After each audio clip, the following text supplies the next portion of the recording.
So, how do you talk to animals?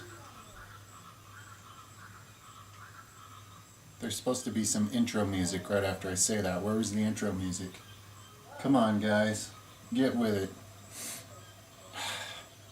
Anyway, when it comes to talking to animals, um, I will share again my personal experience because I have a great deal of it. Most of you are aware that I volunteered at a refuge for lions, tigers, and other large cats and bears, and I worked with all those for about a year, and I went in the cages on a regular basis with the animals and such, and never got hurt. And the other people that volunteered there, they all got hurt. You know, not real bad while I was there, but you know, there's been incidents. People volunteering at places like that.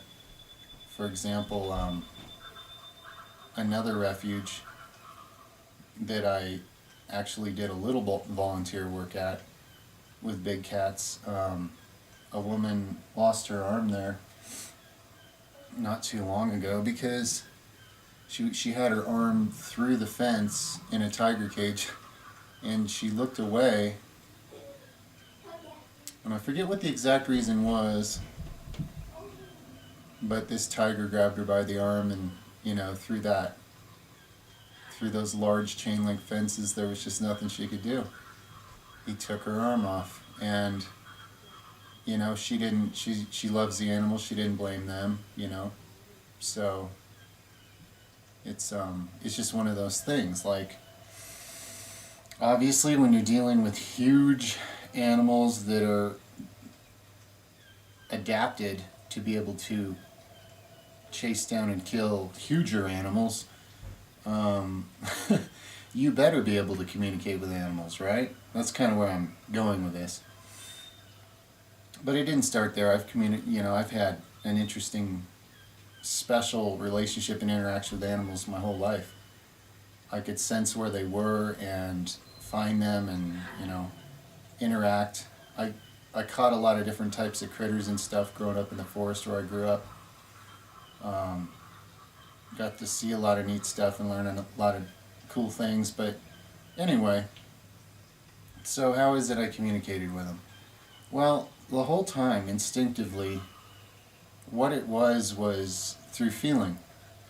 It's just the ability to intuitively feel what they're feeling, okay? That's how they're communicating. So, being that I was always really sensitive to stuff like that, animals are no exception. Works on people, works on animals, works on other things. But being able to feel their feelings makes it easy to understand where to be, where not to be, what's making them uncomfortable, even before they externally show it, I can feel the tension build. For example, if you're doing something that's challenging one of these animals, I can feel it before they even show it. Or something that's making them feel really nervous. And that's one of the ones you don't want to do with big cats.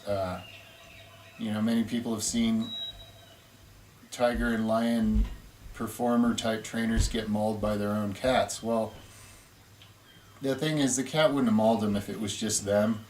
It's all the other stuff going on. It's something going on with the crowd. People don't realize that the cats and other animals are super sensitive to energies. They're not shut off to their senses in that way like a lot of people are. So when you take something like a lion through a crowd of people that it has to walk through, it might not be comfortable being surrounded by a bunch of strange people, a mob on all sides. And if it's not, it may let trainer, you could call it, let them know by tearing them up pretty good, okay? Because that's a message being communicated. So anyway, I could always read the animals. I could feel them. I knew which ones were comfortable at any given time. I could, walk right up to and just give him a hug, start playing with him, and which ones I couldn't, and things like that. I could sense where an animal wanted to be, and I could sense if I was in the way, so I would get out of its path, and other people couldn't sense things like that.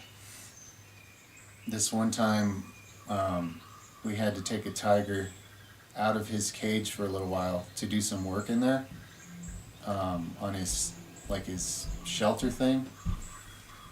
And so me and this other guy, our job, we took the tiger out into this runner area that runs outside the cages, and it was just our job to keep him out there while these other guys were fixing something up real quick.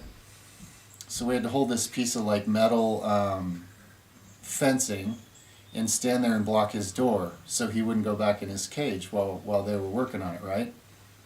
But the thing was, this tiger was going back in his cage, and I could tell. So,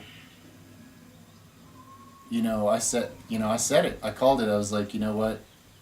He's too upset about this. He wants to go back in there, and we're in his way. Just get out of his way. But the other guy didn't feel it or sense it, so he's like, nah, it's fine. So he stands there with that piece of fence, and the tiger comes up and jumps over the guy's head, and just its back foot caught him right here on the collarbone with a claw on his way over, and just like a meat hook, it just hooked a piece, and so his collarbone was showing, and there was this chunk of meat hanging down on his chest. Just because as the cat was clearing him, that's what its back claw caught, because it jumped over him and this piece of fence, and it's like I could see it coming for miles, but other people don't see things like that because you're not seeing it with your eyes, you're seeing it with your feelings. I could feel it coming very clearly, a lot of things like that. So, and it saved me at times, saved limbs of mine. There was times where I easily could have lost something, and almost did, if it wasn't for certain senses alerting me about what's going on. So, now, when it comes to communicating with animals, different animals they're not all generic, right? They're all on different frequencies, they're all unique creatures. So, a certain person may tune into certain animals a lot better than others.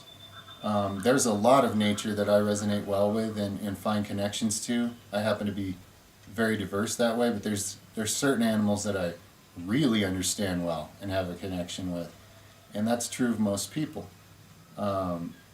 Some people may not think they have a connection to any kind of an animal, but I doubt they've taken the time to get to know every type of animal before they came to that conclusion. But anyway, my point is that, some people, they say oh, it's that's a cat person because she has 20 cats. Well, hey, if that lady tunes into the cat frequency and communicates with them on a special level, why not? A person's going to love a thing like that. The cats are going to love that. It's a good thing.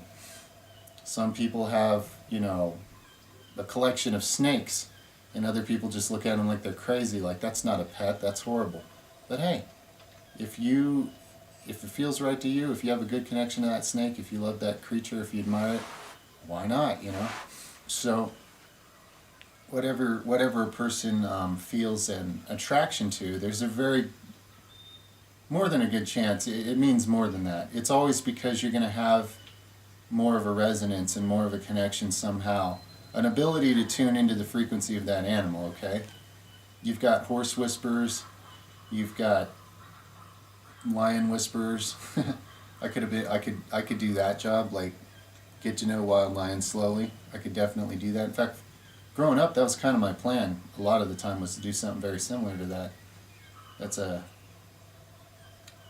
But anyway, the point is, that's how you communicate with animals, and that's how they're communicating with each other most of the time. Yeah, they make noises. Some of their noises are communication, some of it's just expression. But there's a lot of communication going on a real subtle, feeling-based level. And, that's why animals feel no need to make a spoken language, because they just feel their truth and feel the truth of other creatures around them, whatever it is. and it all comes very natural to them. So humans have the capacity to communicate that way as well. The question is, how many generations has that ability not been used, and or not been paid attention to, not something anybody's been aware of that they even have, and how well could they tune into it and develop it and pay attention to it and so forth. But humans have this capacity. Some people are more connected to it than others at a given time, but it's one of those things that everything in nature has it, everything on this planet, and because your body exists in the animal kingdom, the animal mineral kingdom, the same laws applying in that sense. Your body has those abilities too, okay?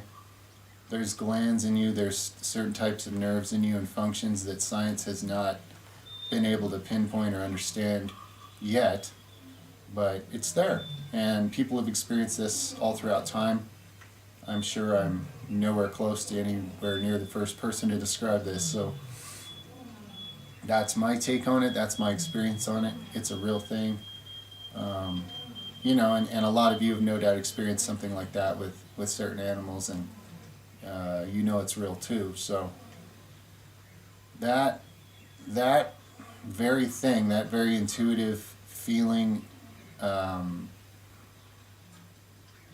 psychic type emotional connection to animals has saved my life, and it's also allowed me to experience things in life that are just so priceless, without even getting hurt. So it's been an awesome thing for me, and it continues to be. Whenever I get out in nature, around a lot of living things, I feel so much. It's incredible, and what I feel is really, really good. It's really, really uplifting. It's like everything out in nature just feels good about what it is, and it doesn't question that. So I feel that way when I'm there. Nature's very,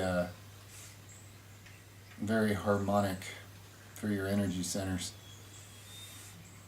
And all the different animals out there and their frequencies, the sounds they make, the mind, the thoughts they have, the feelings they have that they're putting into the collective energy field that we're all sharing in, they all exist for good reason, and they're all special frequencies, but for each person there's no doubt some that are extra special for you. And that ties in again to like animal totems and stuff of that nature. It's all tied together in a way, but yeah, that's how humans and animals can very much communicate successfully, and have done so in a lot of different situations and cultures all throughout a huge expanse of time beyond our recorded history, I'm sure. So let me know what you think, Jedis. Much love.